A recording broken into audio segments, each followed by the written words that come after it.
Welcome on in, golf fans. It's your boy Gsluke here with our round 2 prop stream for the Memorial Tournament. Gonna get you guys ready for all of your exposure with a look at some of the averages from today, which you can see on the screen right now. We'll go through a weather report, how that'll impact Friday's play, as well as the Underdog and Prize Picks boards and some matchups on the sports books that you might want to consider adding to the portfolio. So by the end, you'll have a really good idea of what to expect and how to attack this kind of slate. Any sort of bets that you want us to deep dive here together, any sort of prop-based process questions you can throw by me as well. But hopefully Thursday is treating you guys nicely. I just like to hit a few more props for my exposure tomorrow. So we'll try and make that our mission here on the live stream to have maybe a little bit of a bounce back day. But frankly, can't complain other than that. It's been a very solid Thursday for yours truly. Got a lot done, and outside of the prop stuff today, had a pretty decent round 1 start. So what's going on, Joseph? We have Jack down there too. And yeah, how are we, chat? Not only me just now, but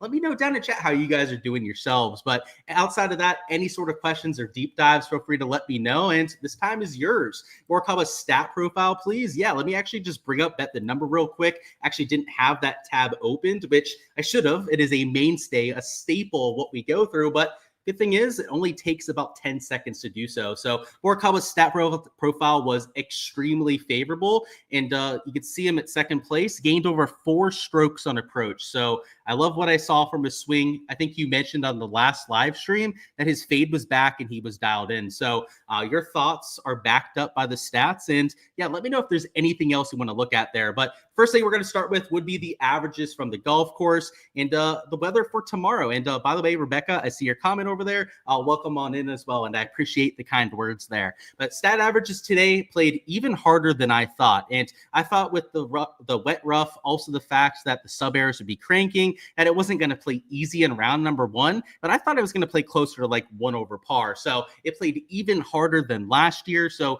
the players reporting that it was like US Open conditions, they weren't lying when it comes to the scoring. So I think it's going to play significantly harder this entire weekend. But the round 2 setup, at least from the pin perspective, looks a little bit easier than what we had for Thursday. So the scoring average, I think, is either going to be about the same as what it was for today, or it might get a hair easier for tomorrow. So that's my take on it. And by hair easier, probably at the easiest, about 1.5 over par. Probably closer to like 1.75 over par. And I think the bigger category that's going to change between birdies and bogeys would be your birdie production. And a lot of that comes down to the pin locations they're using, which we're going to go through here in just a few minutes. So I've got the PGA Tour site up, also the pin locations already loaded in, and I'll show you guys exactly what I'm talking about there. But your bogey average, I think, is going to stay about the same. In fact, there are a few tricky pin locations that might even make it a little bit harder when it comes to the bogeys or worse. That's why I think even with a slightly higher birdie average tomorrow, that it's not going to make a massive difference with the scoring,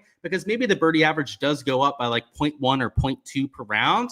But I think the bogey average might go up by like 0.1 itself. So that's why I don't think it's going to get too out of hand with that change. But round number 1, they did not take it easy on these players, which we did point out from the pins. They did look very dicey, especially when I was able to do the full deep dive on what we were getting. But for rounds 3 and 4, it's going to be super tough again. So I think that for the entire event, if there's a round to go and score, it's going to be Friday. And it's not just the weather that looks like it's going to somewhat cooperate. Morning guys are looking at next to no wind, but the pin locations are going to lead into that as well. But fairway average, green and regulation averages, I would stay, we're probably going to stay about the same for tomorrow. But if they went up or went down by 0.1, maybe 0.2 in either direction, I wouldn't be that surprised either. But with the weather forecast, you can see it looks pretty similar to what we had on Thursday. It looks like lower temperatures in the morning, but maybe not as big a disparity between the morning and afternoon tomorrow. And the winds kicking up a little bit towards the PM hours. Now, it was that same situation today, but if you take a look at a site like Data Golf that splits the tee times between the first and the second half,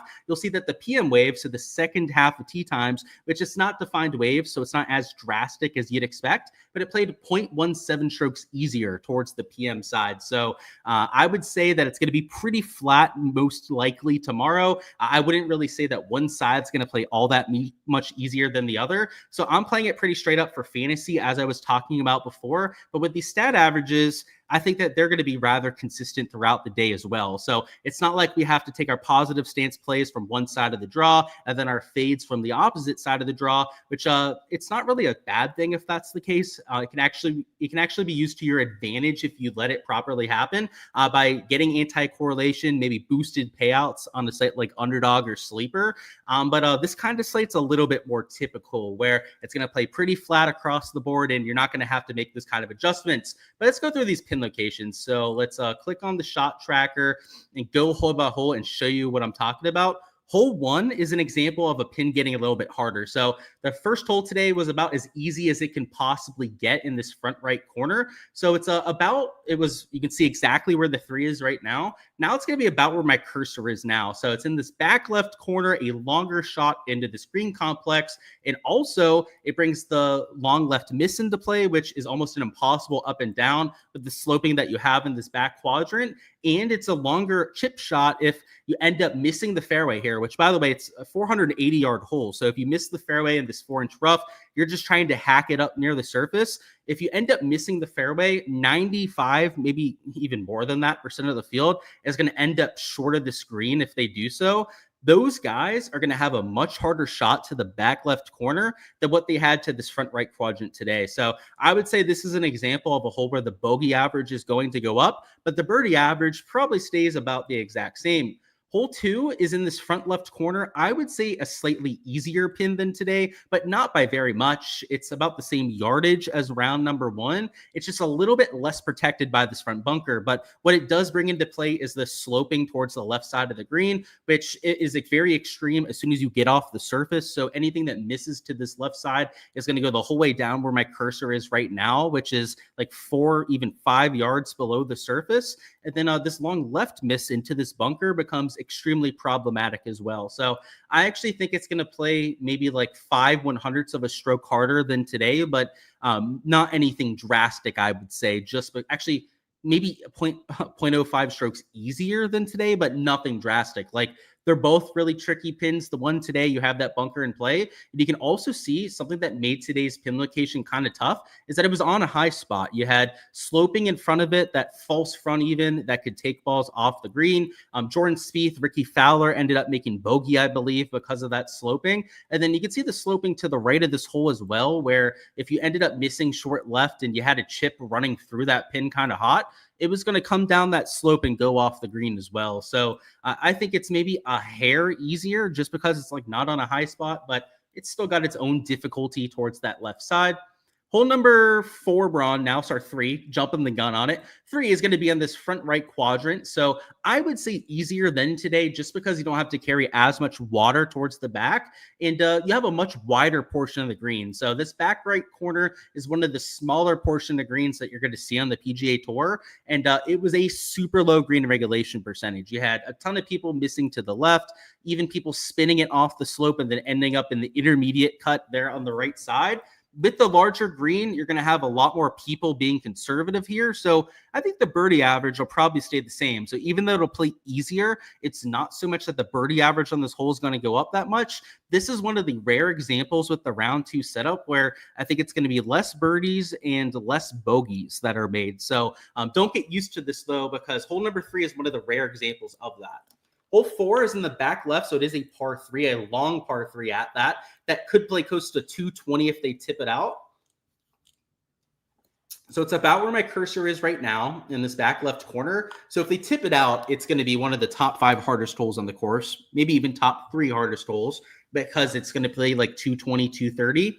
And if they move up the tee box, it's still going to play as one of the harder holes out there. But because of this little backstop that you have behind it, if they're hitting something from like 200 yards as opposed to like 220, then I don't think it's going to be as difficult as it could be. So hole 4, let's assume they tip it out because they tipped out almost every single hole today. If they do so, going to be one of the harder holes out there. But if they move it up like 30, 40 yards, like that 180, 190 range is probably where it starts to become not an easy hole, but about an average to maybe even slightly easier than average hole around this golf course.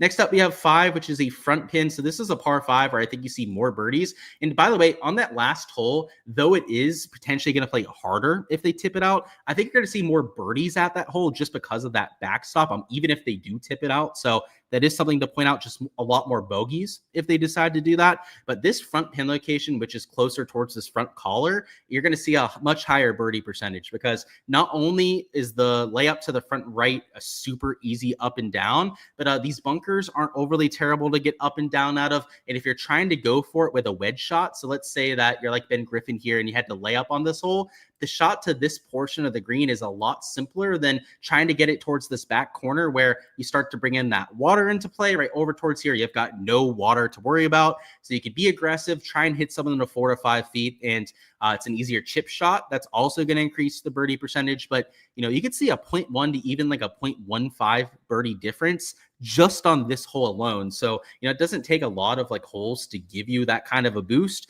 to start to see the average for the entire round ticking up. And hole 5 is, I think, maybe the best example of that with the round 2 setup. Hole 6 is a middle pin location, which on paper, a lot of people probably think this is an easy one, but in fact, this is a harder pin than round number 1. And just like hole 2, so hole 2 was on that high spot where if you had the ball moving hot in either direction, it was going to continue to go that direction. And it's the same thing here. So if you're along this line where I'm moving my cursor, you can see just past the pin, everything kind of funnels that direction towards the low spot. And then in front of this, you also have slope towards the front of the green. So because it's on this high spot, it adds enough difficulty where I think it's probably going to play about the same as what you had for round number 1, even though round 1, it was tucked over all of that water. And it's just because the sloping here was a lot easier to hit the ball close. You saw people that were even hitting it towards the middle of the green and then using this slope to hit it closer towards the pin. Over here, you have no help from the slopes. So it is, a more risky shot because the water was in play today, but you're going to see, I would say, a slightly lower birdie average for tomorrow just because it's on top of that little sloping there. Hole 7, so let's find that's in the back left corner. It is a par 5. I would say a little bit less accessible than round 1, just because round 1, it was on the front side. So the chip, just like you had for the first par 5, those front pin locations are the easiest to get up and down to. I would say this is an easier pin to make an eagle to, though, just because you have a lot more room to run up the shot close to it on the green. But the up and down rate is going to be a little bit lower towards this back left corner. So this is one of the rare examples of a hole being a little bit harder, but this is only going to be maybe like a 0.05, maybe a 0.1 birdie difference. The first par 5, the difference there is, in my opinion, going to be bigger than the difference that you have here at 7. Next up, we have 8, which is one of the easier pins. So it's in the front side of this hole. They tipped it out today. So if they move it up to this front side, it's only going to play like 170 yards. That is how long this green is. And 170 yards with a backstop is accessible. But imagine if they move up the tee box, which they do at times, right? They're going to have the tee moved up here at some point this week. Might be moving day, might be tomorrow that they decide to do so. And if they do it coinciding with this front side pin location, then it could be a birdie hole for some players tomorrow. So that's an example of maybe the birdie average going up by at least 0.05, maybe even 0.1 compared to today. Because today, outside of Ben Griffin, who's superhuman, not a lot of people were making birdie to that back pin. Just crazy, by the way, what Ben Griffin did today. He made this golf course look easy, and it's not. Next up, we have 9, which is in the middle right, which frankly isn't that far from where it was today. Today, it was in the back right corner. Now it's in like the middle right of this green complex. I would say about the same as today. So even though today was further back into the green, which on paper maybe looks harder, you have this slope in front of the green here. And you guys can tell, right? I'm a big slope guy when it comes to these pins. It's the underrated aspect of these that a lot of people don't look at, because that slope right in front of it does add some complications. And it's not like people are going to like putt down the slope, but it's more so the chipping over that slope could be tricky to get it close to that pin. And God forbid you go long right over the screen. If you're chipping down from, let's say, this bunker towards that pin, there is a chance that your chip could go past it and go off the green. So I would say a little bit harder, but like the birdie average should be about the exact same, because you got to think if that pin's right there. I mean, look where Ben Griffin hit it today, right? He hits the exact same shot, which was kind of conservative because it was in that back right. He's real close to it. So I still think you're going to see a lot of birdies there. It's just that the chipping, you might see more doubles at that hole just because of that little slope there. It's a devilish one. I could see myself chipping it down. That's why I pointed out. 10's in the back right corner. So this is a harder pin than today. It's also on this top little shelf. So this is why I think the bogey average is going to be higher, because to this point, like, there's been 4, maybe 5 holes that are harder, but also a good amount that have been easier so far. So I think they're setting it up for some scoring volatility, which is usually what we see on moving day, but based on the pin setup, you might be getting it a day early. 11 is a super easy pin, so it's at the front side of this par 5. It's harder to get close to in 2, just because on par 5s, you kind of like the room to run up the ball close, but you didn't see any eagles at this hole anyways. And in fact, because it's nearly 590 yards, they might move up the tee box. That is something they do here at 11 at times, but if they don't, this pin location is going to be marginally easier than what it was today, just because it's in the middle of the green and you have all that room to work with to get it up and down. The sloping isn't trivial. Like, it's on another high spot. You can kind of see that towards the middle where my cursor is, but it's not as severe as some of the other crowns that we've seen. So I do think the birdie average at 11 is going to go up just a little bit. And the winds, especially like in the morning, I think you might even see people getting close to the screen in 2. Next up, we have 12. So 12 is a middle right pin, which is a ton easier than today. Birdie average, I don't know if it's going to go up that much, maybe a little bit with this kind of pin, but the water's not nearly as much in play. And if you take a look at the scoring averages from this round, right, the people that were getting the most exposure and like the most terrible holes here, like, we're shooting double, triple over par. Like, you had people making triple here that not only hit it in the water, but also ended up missing the green. You know, you're not really going to get that with this middle right pin location. Everything is a little bit more spaced out and you have a lot more room to work with there.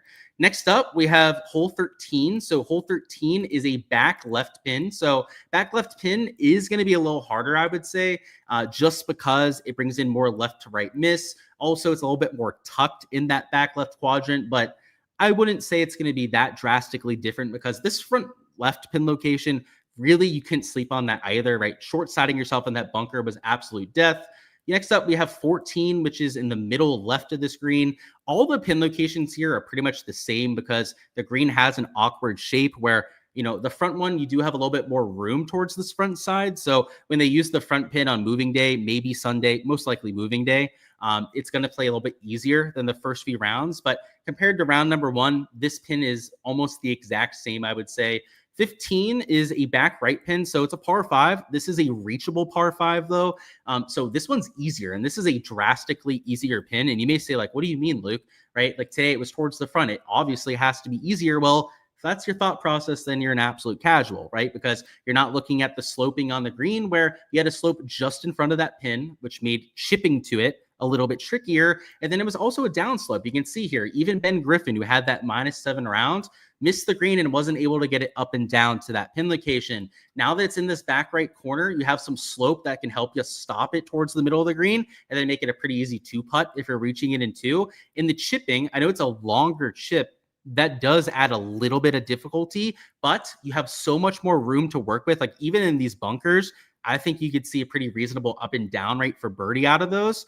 I think you're going to see 0.05 to even 0.1 to 0.15 more birdies per round here. So, you know, like I said, some harder ones where the bogey average goes up, but this is where that all gets made up for, in my opinion. 16 is another easier one. So 16 was in the way back right. So it was way up on this back shelf, which, like I said, with the slope before, adds so much more difficulty. And they tipped it out today. Actually, I think they moved it up slightly. So maybe it wasn't fully tipped out, but it was only moved up by about 10 yards. So because it's at the front side of the screen now, that's more than a 10-yard movement from that back corner. It's going to play like 205, and it's not going to be up on that top shelf anymore, right? It's like having the cookies on top of the shelf in the cookie jar, right?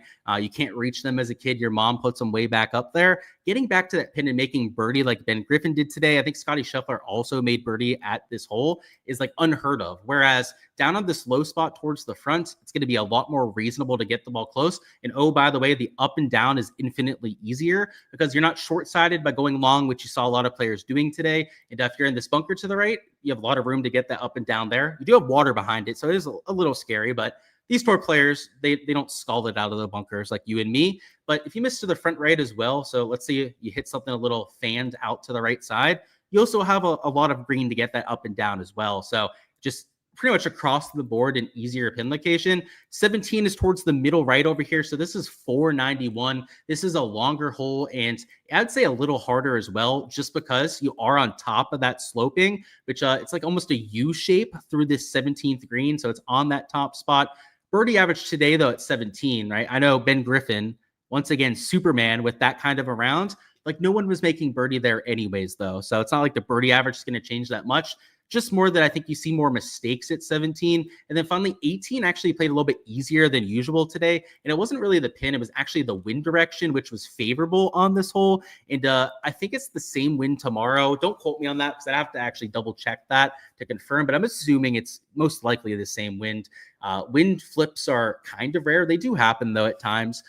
Even if it is going to be, let's say, a worse wind direction, this pin location, though, is a little bit easier than what you had for round one. So 18, maybe it gets harder over the weekend. Did they move up the tee box today? Let's check on that.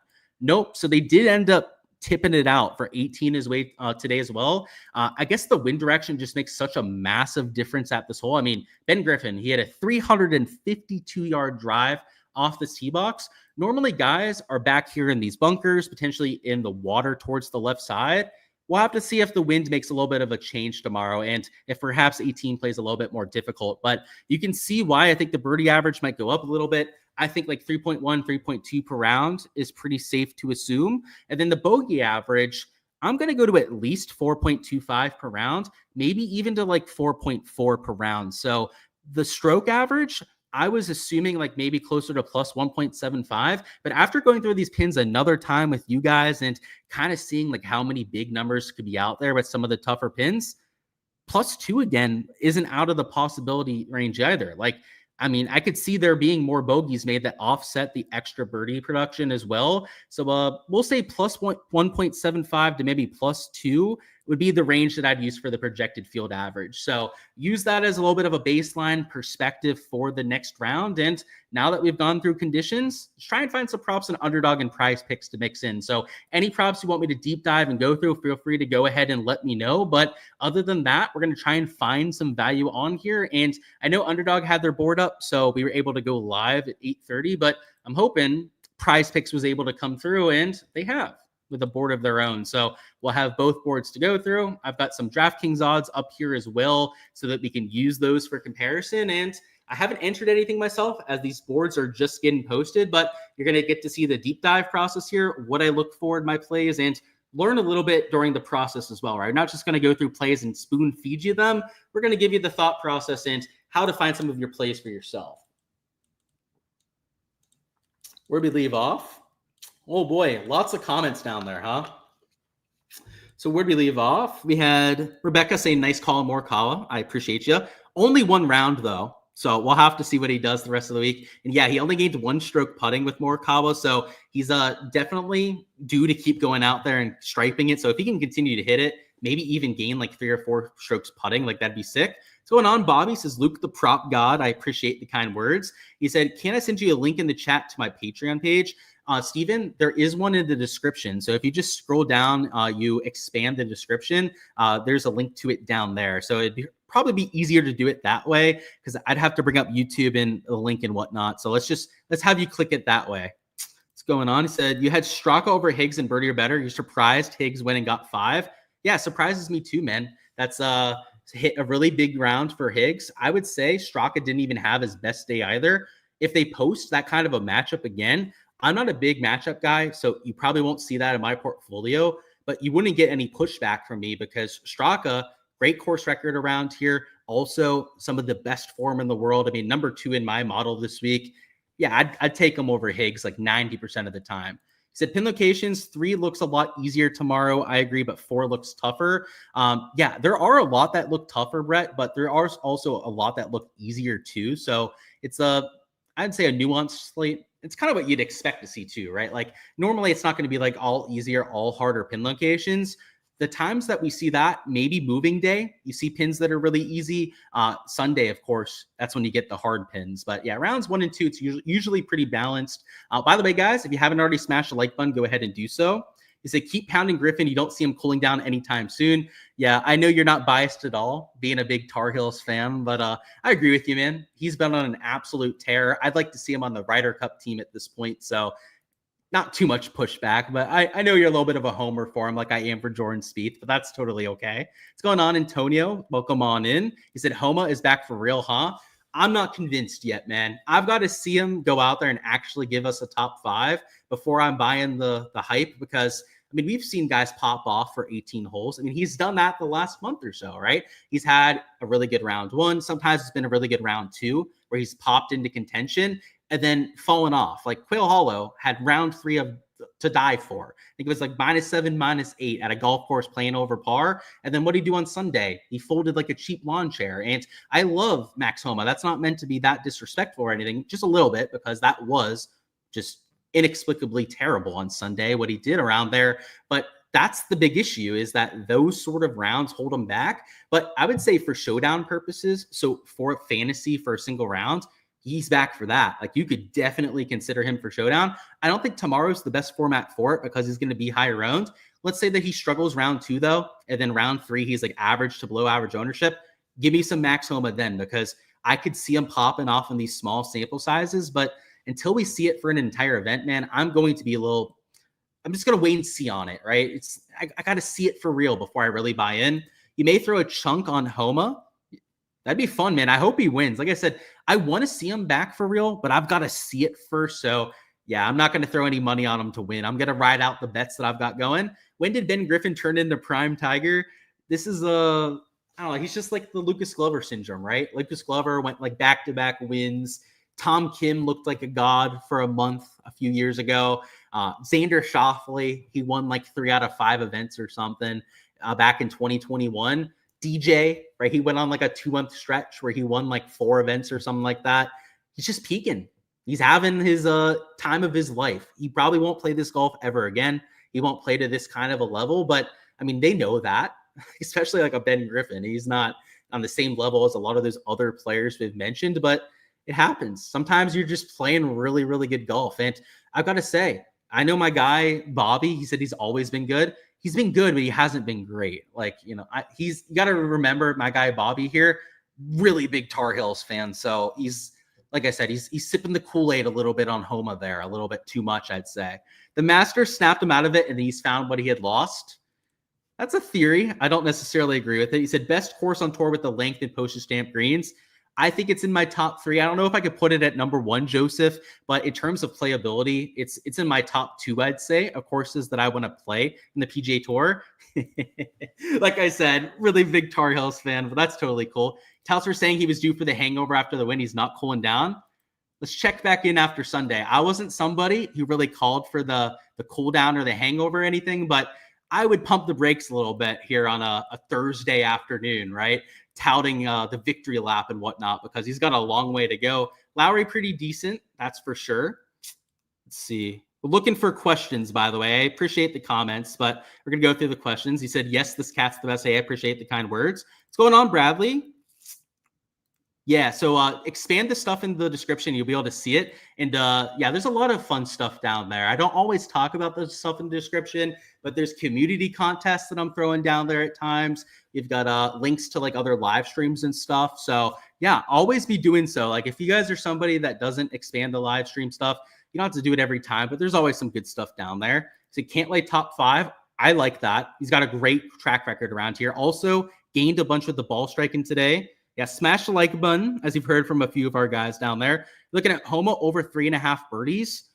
You'd have to be giving me plus money on that for me to take that myself. I'm not sure where Draftkings has him priced because we haven't looked through the board yet, but let me check on that for you. So let's go to Max Homa. I'm assuming he's about even money, so he's actually minus 140 in that direction. I don't agree with that at all, actually.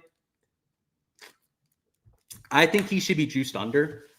Reason for that, I think birdie average is going to be like 3.25 per round.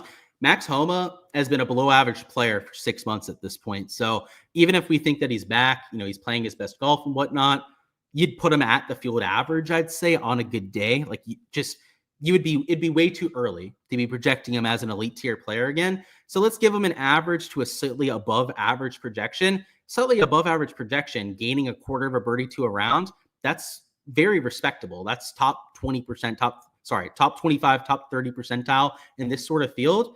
That'd be 3.5 birdies, right? It's a 3.25 average. You're giving them according to the field. That would be even money at this sort of number. So I don't think the over is like a terrible play by any means. I just have it as a coin flip, which is why if you have to take this minus 140 juice, or if you have to take like a multiplier on a prop site, I wouldn't do it on a Max Homa. But if you are getting the even money, let's say that he's like doesn't have a multiplier on Underdog or Prize Picks. I've seen much worse plays, and minus 140 juice is normally something that I'll go out there and mix in. However, I don't blindly play plus EV stuff with golf. It's just not the kind of sport that is normally projected the best to begin with. These sites don't always do the best job when it comes to it. And I mean, yesterday, right, we did this live stream, and while we were on stream, you guys may have remembered, the pricing for the board was very similar to what it is right now.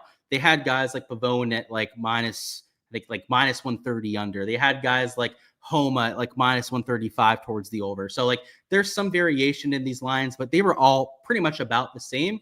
I don't know if you guys caught the lines this morning or during play in round number 1, but they had guys like Sanjay at minus 175 under. They had a lot of these guys at 3.5 birdies, like a Sam Stevens, a Minwoo Lee, for example, down at 2.5 birdies by the times they ended up actually teeing off. So I don't really get how they're just like adjusting this back up again, because they made the same mistake for round number 1. I guess they think the pins are going to be a whole bunch easier, which they look kind of easy, but they're not a moving day setup by any means. I would not go that far whatsoever to say that they're that much easier. Like this pricing just makes absolutely no sense. It's like they didn't incorporate what they saw at all today into their calculations. And it wasn't just the pins that made it harder today. It was the whole golf course. I mean, it was firm greens. The rough was long. It's only going to get longer as the week goes on. They're not going to cut that rough whatsoever. I just vehemently disagree with their pricing. Like, even if there's guys, you see all these minus 130s, these minus 140s for the over, I'm not going to enter those as plus EV plays, because these minus 140s should probably be even money. Now, a Tommy Fleetwood compared to a Max Homa, like he actually, in my opinion, deserves to be minus 140 over. He's a great course fit. He gained a bunch of strokes on approach today outside of his one double bogey that he had. And he's also still plus EV value. Like I could see getting to that sort of an over, but not so much with Homa. So you have to let me know what kind of market you were looking at that at. But yeah, at minus 140, I couldn't get there. Maybe on a Fleetwood I could, but depends on like if it's on a prop site, I'm not going to enter it myself, but I wouldn't say it's a bad play then. Thoughts on Decky and Hovland for round 2? Both had seesaw rounds. Yeah, so Decky is going to go way under-owned because he's over par, and there are guys around him that shot under par. Those guys are going to be double the steam, 1.5 the steam in most cases. So I've got him in the low teens in ownership, which I think is fantastic on a player that's won here before. And when he hasn't won, he's had a bunch of top 10s, top 15s. So today, I mean, he was terrible ball striking. He gained around the green. So his stat profile, I know we don't have it up in front of us right now, but I can just tell you it was terrible. It's like a 3 out of 10 at best because he was all short game. But sometimes it's the or he could with players, right? It's only 18 holes. We don't want to condemn guys just because of how they played on a Thursday. Like just because, like my guy, Ben Griffin, for example, he looked like a god out there. He might not look like a god tomorrow. In fact, there's a really good chance that he doesn't look like a god for 2 days in a row. So we've got to remember that aspect to it as well. So that's why I like Hideki for fantasy purposes. Prop wise, I could see myself taking an under on bogeys for Hideki. That's usually his specialty. He's a very good player at getting up and down. That's normally where I start my line shopping on him. And then Victor Hovland, with the pins maybe looking a little bit easier for birdies, maybe a birdie line for Hideki. I'm sorry, for Hovland, but I'm assuming that his odds are going to be juiced to shit, which means that on these prop sites, we're not going to get anything good. Yeah, he's minus 170 for the over, which means Prize Picks probably has him at 4. Underdog probably has him at 3.5, but he's juiced probably 0.8x for the over, I'd imagine, with that kind of juice for it. It's just it feels like the birdies, they've way over adjusted for it. It's just how the hell, and by the way, guys like Ludwig Aubert and Victor Hovland at 3.5, they were even money by the time that they got to lock today. Now they're minus 170 towards the over. I just do not understand. I guess I do understand they think it's going to be easier, but I don't agree with it. Love you too, Bobby. What's going on? He said Bud Colley is such a great story. Yeah, dude, he's such an easy guy to root for. Him, Gary Woodland, hell, Ben Griffin's a great story. The loan shark turned into a PGA Tour golfer. That's what we love about this sport, is that it's an underdog sport. You don't have to be some 300-pound linebacker. You don't have to be somebody that runs a 4.4 to be able to make it. And hell, I beat some of my scratch and pro friends at golf at times, and I'm not a very, I'm like a 5 to 10 handicap on my best days. It's a lovely sport that we handicap. It's chaotic, but it's a lot of fun, that's for sure. Thoughts on Cantlay under 71.5 and you're getting plus money? He said you're kind of shocked that the unders plus money. Let me look at some of the other guys on the board because I kind of share that sentiment. I think it's going to play hard though. So shooting under par is going to be probably 2.5 shots gained to the field. Kind of thinking through it like that, I kind of see why he is minus 110 under, but I want to see who some of the other 71.5s are and see like where they have the odds. So let's see. So Cantlay, there's the minus 110, right? That's the line that you were referencing. Let me find somebody else, like a Justin Thomas, maybe we can use for a comp, unless they have him at 72.5 because of how terribly he played. And look at that, they do because of how shitty he played today. Who could we take a look at? So Cantlay, let's go Aubert. Is he 72.5 as well? Yeah, and he's there at minus 125. I kind of get it, man. Like, I see the vision with Cantlay playing so well, which, by the way, the shots gained metrics on Cantlay were favorable. He gained ball striking and then was about a neutral with the 2 short game categories. Normally a lot better putting around Muirfield Village. So I think he's going to get that figured out at some point during this event. However, gaining a -1 round, 2.5, maybe 3 shots gained to the field isn't something that Cantlay does at a reliable rate. That's something that Cantlay does at about a 20-25% rate, which when you look at it that way, the plus 110 odds are actually not great at all, right? When you're looking at it in terms of that sort of hit rate. So thinking, and this is our first time looking at these prop boards, right? I haven't gotten to see the pricing quite yet. If Cantlay is that much value towards the over, I mean, I haven't projected a stroke higher than that. 72.5 most likely for somebody like a Patrick Cantlay. If that's a 1 stroke discrepancy, I'd have to imagine that a lot of these players are probably half a stroke to 1 stroke discrepancies. So let's go through it. Let's see what we can find for value. But yeah, unfortunately, I just think that it's such a tough golf course where I probably wouldn't play that. You said DraftKings never has odds in our favor and usually are the highest in the industry. Unfortunately, you only have DraftKings or FanDuel. Yeah, FanDuel has better odds than DraftKings, though. So if you have both of those, Steven, definitely side towards FanDuel. And we use them. They do have like the worst odds. I don't bet on these kind of sites, right? I only have Hard Rock Bet down here in South Florida. But because they're the industry leaders and they take the most action because these sites are taking action from a multitude of different sites, right? It's not like Hard Rock Bet that only has a market in South Florida, a couple other states, like DraftKings, FanDuel are in more than half the states in America. That's why we look at those markets, because they reflect the overall sentiment of the betting industry. Not so much that they're the best place to bet. That's certainly not the case. Always want to line shop and find the best lines, but they do give us a really good sense of where the public is. And what you'll notice with DraftKings and FanDuel is that their odds are almost like they're off by like maybe one's minus 110, minus 105 on the other site. Maybe one's minus 130 on one site. Maybe it's minus 140 on FanDuel or something like that. They're not going to be off by more than a tenth of a point when it comes to your betting odds. So that's a good thing as well, in my opinion, because it gives you a really good set of data as the market, which again, I don't use as the gospel. That's why that max home prop at minus 140 isn't necessarily something I'm going to be adding to my portfolio, but it is a good data point to have in your back pocket when it supports a traditional analysis play, when you have reasoning on top of that to get to it. So that's why we do that, man. What's going on, Yahtzee? Welcome on in. Let's find some props, though. So we've already talked about the theory and what we're looking for here. And based on the pricing I've seen so far, it's going to be a whole lot of fades. And you've got some 72.5s here on Underdog. It looks like pretty much mirroring the same pricing that you had on DraftKings. So for example, like JT was at 72.5 and juiced towards the under. He's got that 0.9x multiplier towards the lower side. Doesn't look like there's any massive discrepancies here. Now, Prize Picks tends to be a little bit more bold with their pricing.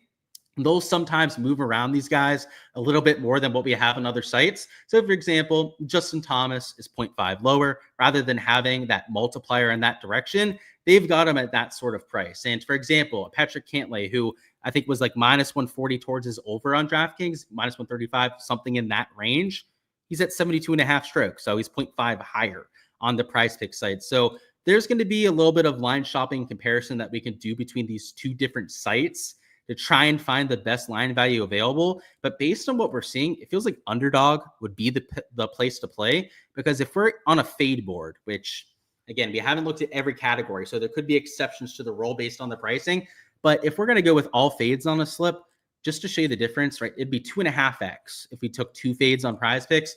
3x is the bullshit payout skill bonus, which they'll never pay you on prize picks, by the way. So don't fall victim to that. You're never going to get that skill bonus unless you play against complete idiots that all end up missing their slip.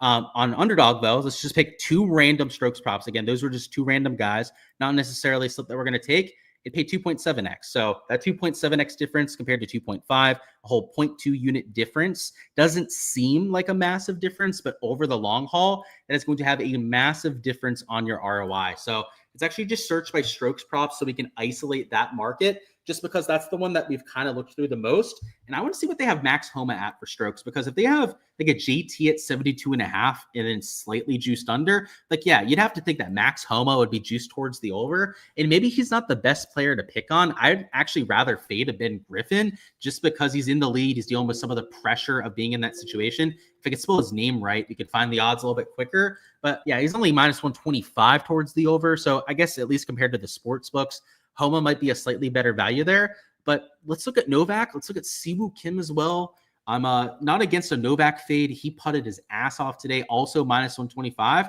Siwoo Kim's probably even money, huh? Actually, even juiced towards the under. So folks giving a lot of respect to Siwoo, which I don't like vehemently disagree with, but to put him on the same level as JT is, I guess, really incorporating that round 1 form. They're really given a penalty for JT based on how he played today. But looking through a few others, they've got Wyndham at 73.5. It was at 72.5. I'd likely be eyeing that for a fade. But I wish we had more 71.5s to fade, because 71.5s on like some of these like Keegan Bradley's, Akshay's, like if they, God forbid, they had like a Novak, a Max Homa down at 71.5 strokes, I'd probably be looking to fade a lot of these guys. But I will say, I don't think the board is like massively mispriced, but even like your Keegan Bradley's, like even some of the guys they have at even money to juiced under at 72.5 should be 0.5 to 1 stroke higher, because if the scoring average is going to be a 73.5, maybe even 74 strokes, like what it was for today, I mean, gaining a stroke to the field is shooting a 73, and then you'd have to gain 2 strokes to the field to shoot an even par, at least compared to what the field average was today. Gaining 2 strokes to the field in a signature level event is not an easy thing to do. In fact, most of these players have a baseline closer to like 0.5 shots gained per round at a signature field like this. So like, for example, Keegan Bradley is like a 0.5 shots gained player in this kind of field. For him to go under a 72.5 line, he'd have to gain 1.5 strokes to his baseline, which he's not going to do very much. So like, I know the sportsbook odds, I guess we didn't look at Keegan Bradley specifically, but let's see. He's even money at 72.5. Like if I was the one building the odds and running my own sports book, Keegan Bradley would be like minus 150 over, like at least, if not even more juice towards the over, just based on the probabilities of how I break down.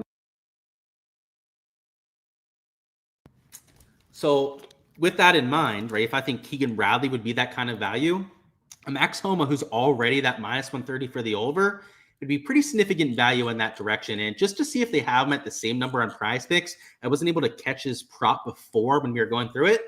He's at the same number, so we can consider that prop on either site. And obviously, if you're going to fade Max Homa, you don't fade the 3.5 birdie line, but he's minus 140 towards the over on books, right? Like I know I mentioned that I didn't agree with those sort of odds, but I don't agree with the odds in either case. And to begin with, even with the odds that I don't think make any sense, he's minus 130 in that direction to begin with, right? So if I think he's even better value in that direction, you obviously want to take the strokes prop instead. So let's throw him in the shopping cart on both sites, and then we'll try and find something to pair him up with for the slip here.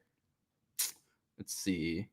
Sometimes the juice can be misleading, clouds your thinking. I agree. 100%, Bobby. I think it's better used as a second, what's the word? Not second guess, a second check rather than anything, because your traditional analysis should always be where you start. Like if you're just looking at the prop boards of looking at juice and then trying to use that to find value, you're right. That is the exact opposite of what you should be doing. So yeah, always use it after the fact, I'd say.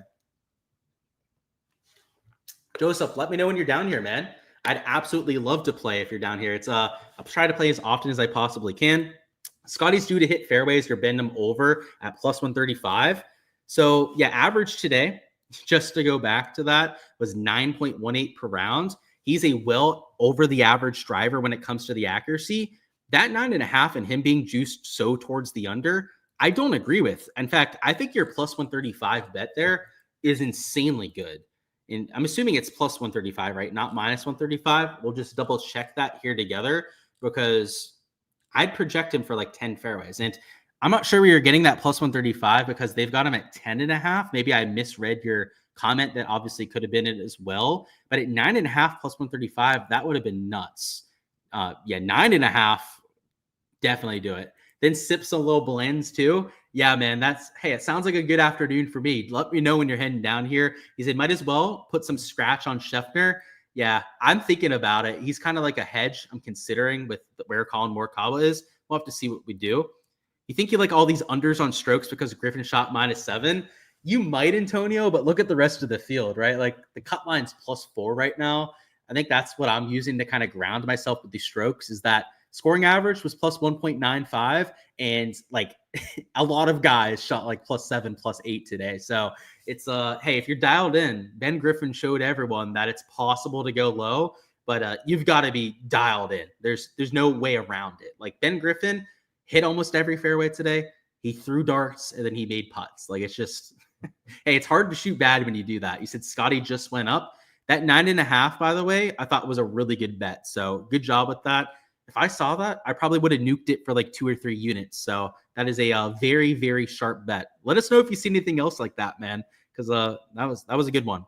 Antonio says JT strokes line is 72.5 and the overs plus 100. Yeah, I mean, being +8, +7 after the first round, some of those guys are going to kind of quit.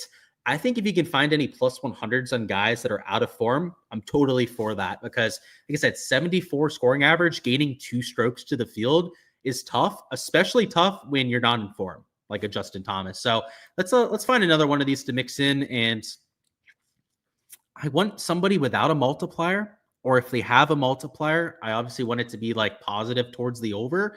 Wyndham Clark at 73.5 is just maybe a little bit too high for me to fade. But Asahi Thagala at 73.5 might not be too high. And I'm assuming he's juiced towards the under, and that's why we have the multiplier towards the over here. But again, I don't agree with all the juice that they have on these, right? I think it's going to play harder than what they're accounting for. So let's go to Thagala. Yeah, he is -140 in that direction. I think he should be even money at 73.5, if not even slightly juiced towards the over. So is this good enough value to mix it in? Probably not, just because it's a 2.88x payout. But let me see if they have a greens board posted. Do they have any greens regulation up yet? Let's refresh that. Let me see. Do they have any up on Prize Picks either? Doesn't look like either site is deciding to post those, which is kind of disappointing, because greens regulation is normally a prop board that I can find an edge on rather quickly. Come on, Underdog. I know the UI over here loves to take forever, but any day now, it's been 30 seconds at this point before it's loaded up. So yeah, nothing posted for greens quite yet. That's unfortunate. Let's see. Let's go back to Prize Picks. Again, we still have the Max Homa prop on both sites. So if there's any glaring value, we can take them on either site as a combo. If we're going to take a bogey prop, especially on Prize Picks, it's going to have to be an under with the Max Homa, just because we already have a fade in here. And just to show you, for example, right, if we had an over on bogeys, it's only going to pay the 2.5x. So something you have to be careful with the multiplier. But I know I was mentioning before, like maybe Hideki Matsuyama at 3.5 bogeys. And look at that.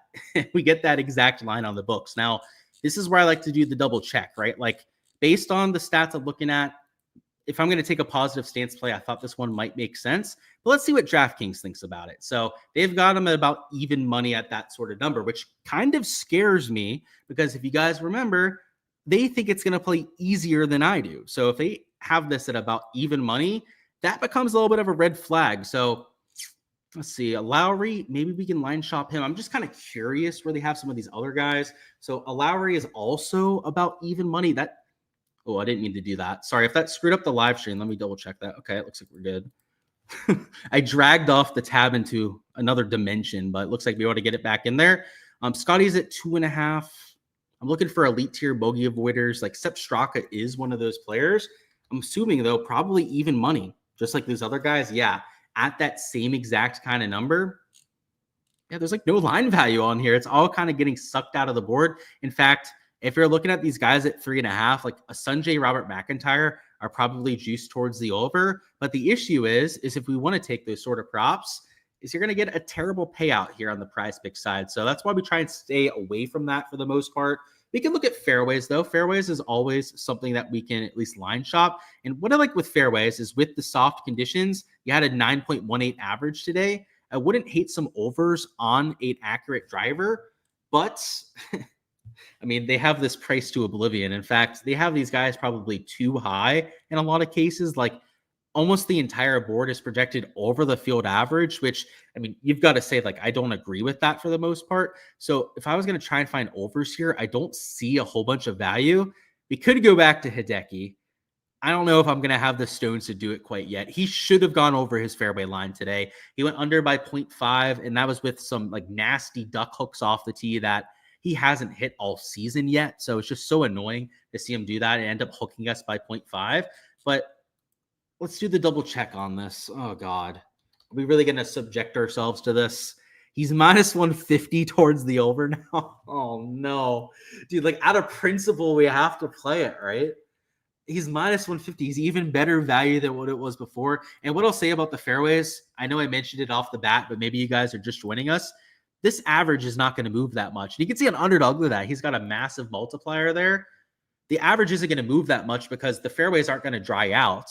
You have some more rain in the forecast tomorrow. It's there's no sub airs under the fairways like you have on the greens. Oh, this is going to be it. This is going to be the slip that we take on prize picks for the live stream. I have to do it. I'm a numbers guy. I bet numbers that make sense. I don't, use emotions when I'm trying to make my plays here. And it would be borderline bitch made emotional for me not to play this over on Hideki, right? I mean, it would just make absolutely no sense. The field average is 9.2 per round.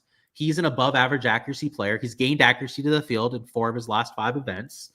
At this event, he's now gone 10 for his last 13 at covering it. He was 10 of his last 12 before today's round.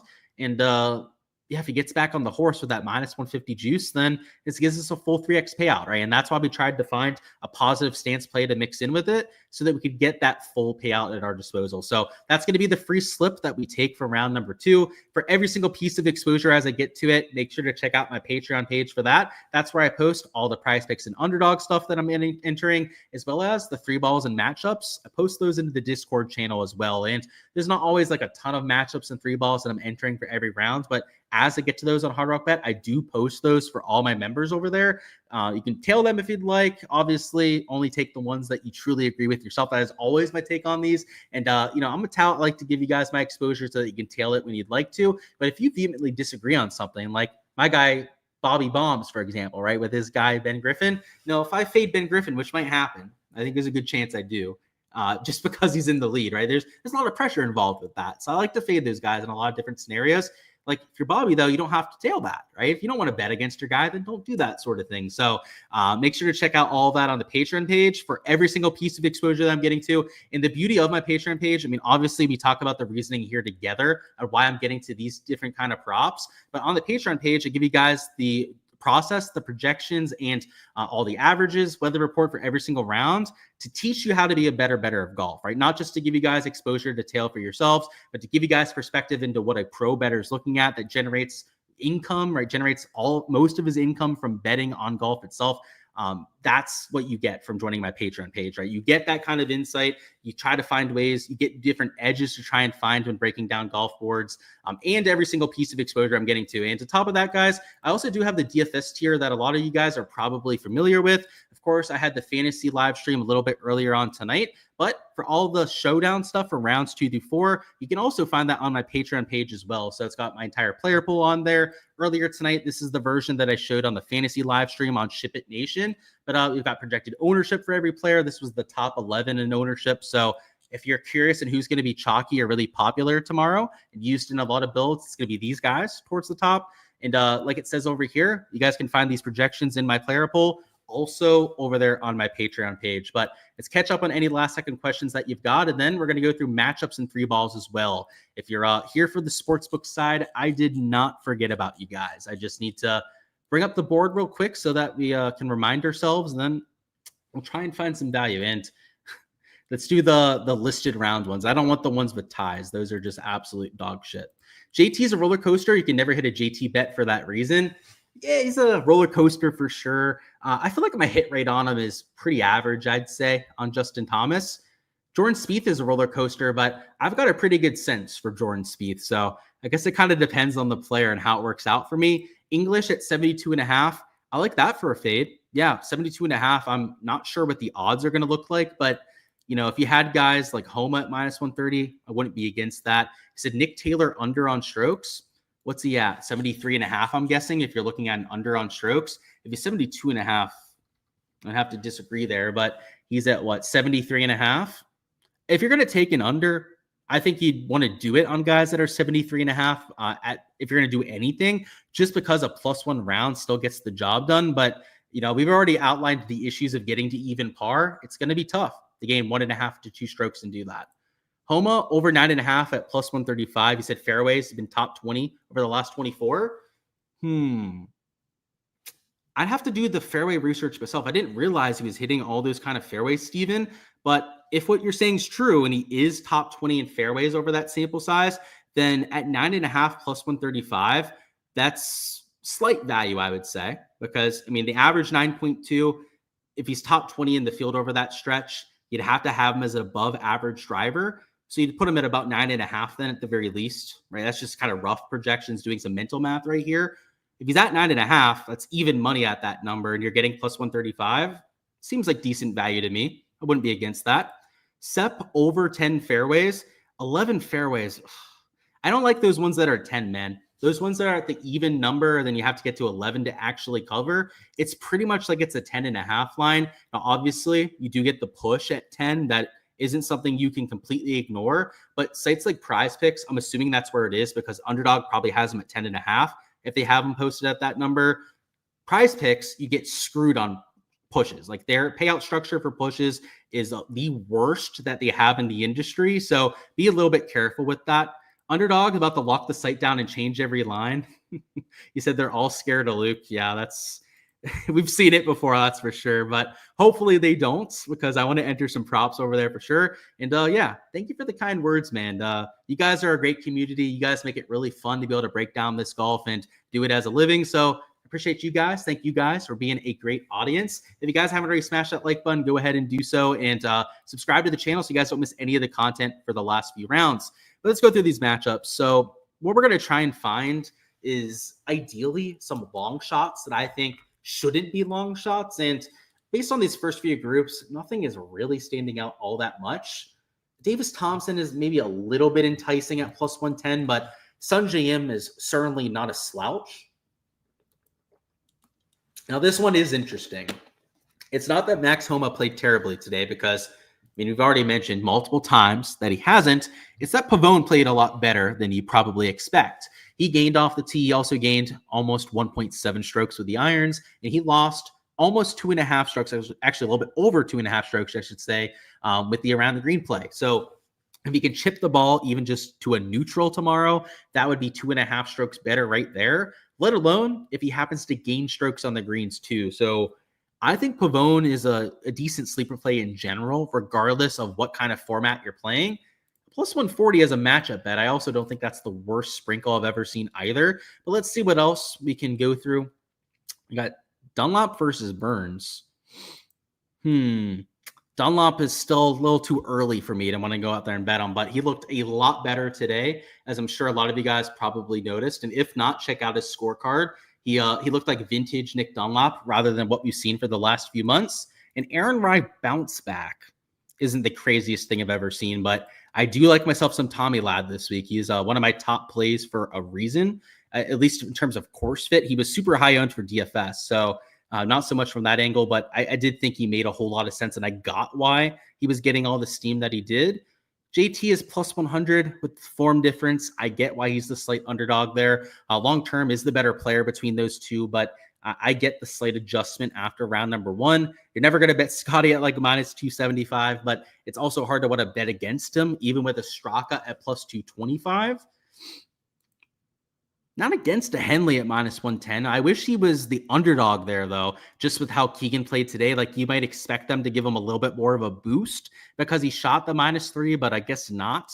Maybe it's a little bit of wishful thinking and trying to get plus money on that sort of a player. Highsmith only minus 150. This feels off, and I know that Highsmith didn't have the best day today. I know he lost to a Brant Snedeker, but, I mean, comparatively, Joe Highsmith is the much better player between those two. So I don't always love myself like a minus 150 on these two balls, but like if I was going to do it, it would be on that sort of player. Ricky versus Spawn is a 50-50. I'm going to say Spawn's form at this course is pretty decent. He did have a top 30 finish in his first ever start, and he's a really good course fit as well around here. So I actually really like that one against Ricky. That's probably my favorite matchup that we've seen so far, and that one is at exactly even money. Let's keep going through the rest of them, though. So you got Bhatia versus Finau. Yeah, Finau should probably be the slight favorite. I don't think that one's drastically off. Denny should be the favorite against Ekro, but minus 160 is kind of a tough scene to want to, eat on that sort of player.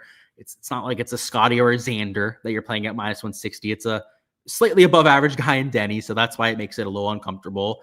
And Eric Cole, who played really well here, by the way, the last few years, going against Norn, who's coming back with the injury, like, that's another one that I think kind of makes sense. I don't want to double up on the Max Homa fade just because he was a part of the other slip that we took. So I'm going to take that one out of there just because of that, because I don't like to overly expose myself to one outcome. Like, for example, Max Homa shoots -5 tomorrow. He obviously goes under 72.5, and it's going to be really tough to beat him in that head-to-head. So that's the kind of thing that I try and make sure that doesn't tank my day just based on one thing happening. And that should always be the case for you guys, by the way, right? If you're not just entering one slip for a slate, one outcome, one player should not make or break you. Like, unless that is something that you're purposefully doing ahead of time where you want that one guy to make or break you, the smart play, the thing to do is to diversify your portfolio. And that's why I would probably make it these two I'd rather play. But let's round this off. Still a few more groups that we have to go through. Cam Davis versus Cam Young.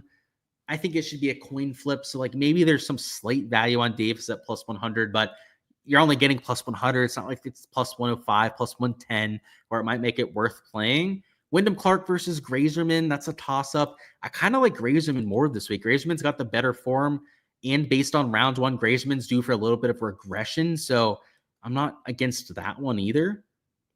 Let's see. Griffin versus Lowry. Lowry should be favored. In fact, I might even play him at minus 125 just because of the kind of nerves that Griffin's going to be dealing with. So let's throw that one in there too, actually.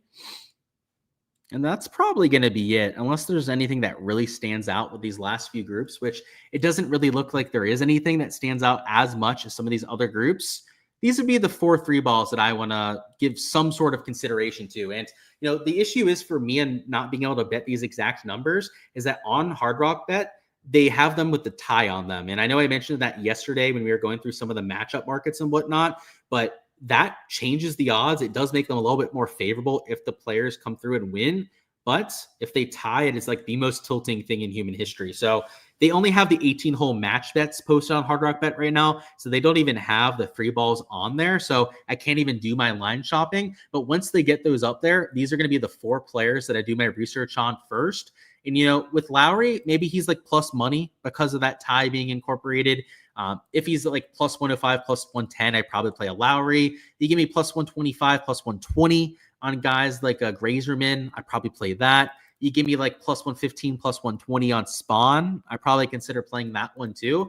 Eric Cole, like plus 130, plus 140 is probably what I'll be looking for there. So we'll have to see if they oblige with the odds and give me something that is at least remotely respectable compared to these other sites.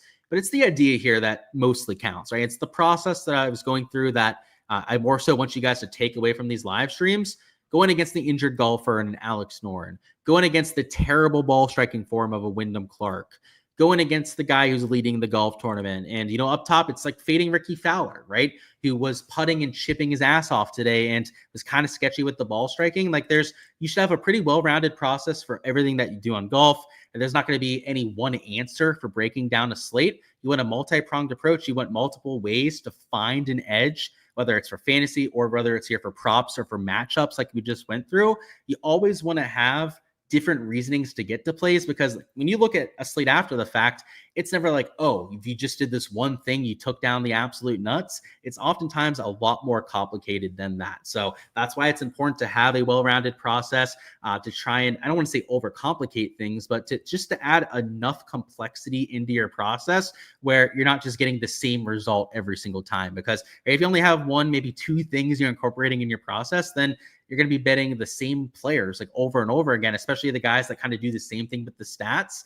And that's okay in some cases. There are some bets that are just breadwinners long-term, but adding that diversity has a lot of value as well. So that's it for the live stream though, guys. That is everything that I wanted to go through here. I'll see if there's anything in chat that we haven't touched on quite yet, but if not, thank you guys for stopping by, showing all the love that you guys do on these videos. Smash the like button if you haven't already, which, by the way, if you've gone over an hour into this live stream, if you haven't already hit that like button, you are a donkey. So fix that before you hop on out of here. And also, guys, subscribe so you guys don't miss any of the content to come, which, like I said, includes rounds 3 and 4. We'll be doing the same thing for the weekend at the Memorial. And for the DFS and betting stuff, I mentioned the Ship It live stream that I did earlier on tonight, but that's on the Ship It Nation YouTube channel. So if you guys are entering DraftKings lineups, that sort of thing, make sure to check out that content for some extra ideas on your lineups for tomorrow. And also my Patreon page, right? It's where all the Underdog and Prize Pick stuff as I enter it is going to be. And also where all the stuff is for rounds 3 and 4 and for the fantasy side on DraftKings. So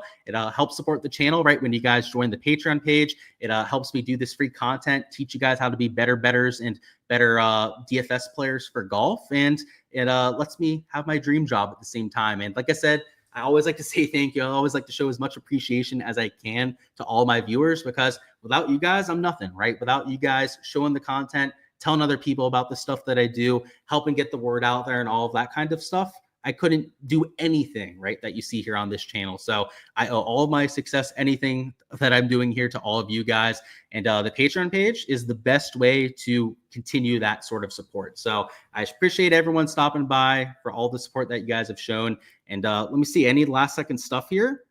18-hole matchup, you said Spieth over Ludwig at plus 100. Ooh, I'm a slut for Jordan Spieth. You guys know that. Plus 100, though? Oh, like, I know Ludwig didn't have the best day. He actually looked quite atrocious, we'd say, in round number 1, but I don't know. It feels like it should be plus 110 at least, I'd say. He said, good stuff. I appreciate the kind words, man. Would I lean over for 72.5 on Griffin? Yes, for sure. So he's minus 125 to begin with, Jack, and I think the odds are a little bit too positive on players, for sure, and I might even bet it on Underdog. So we'll have to see if I end up adding it, but I like the way you're thinking. He said, real quick, Decky versus Hovland for the matchup odds. He said you really like Decky. That's a close one. Let's pick up the shots gained profiles just so that we can kind of nitpick between the two. So let's bring up Hovland. Let's bring up Hideki as well. And then bring up the starred players. So off the tee, they both lost, but Hideki was a little bit better in that category. The stat profile kind of favors Hovland here. So that I was hoping that it was going to favor Hideki, and I was going to totally agree with you if that was the case. Even money, I'd rather have Hideki, even with the stat profile slightly favoring Victor. And the reason I say that is that his iron play was a whole lot better than Hideki, and right, he lost in both ball striking categories, Hideki, so he was kind of a mess across the board. If it had been flip-flopped, though, and Hideki had the stat profile, and he's got the course history as a past winner here, bunch of top 5, top 10 finishes, then it would have been a no-brainer, I would say, to take Hideki at that even money. It becomes a little closer, I say, with that sort of a stat profile. But in general, who do I think has the better round tomorrow? I think it's Hideki Matsuyama. He's just got that track record, and I think he's due. Like, he played decently today and didn't have his best stuff. Alrighty, guys. Appreciate your support here, and I'll see you guys throughout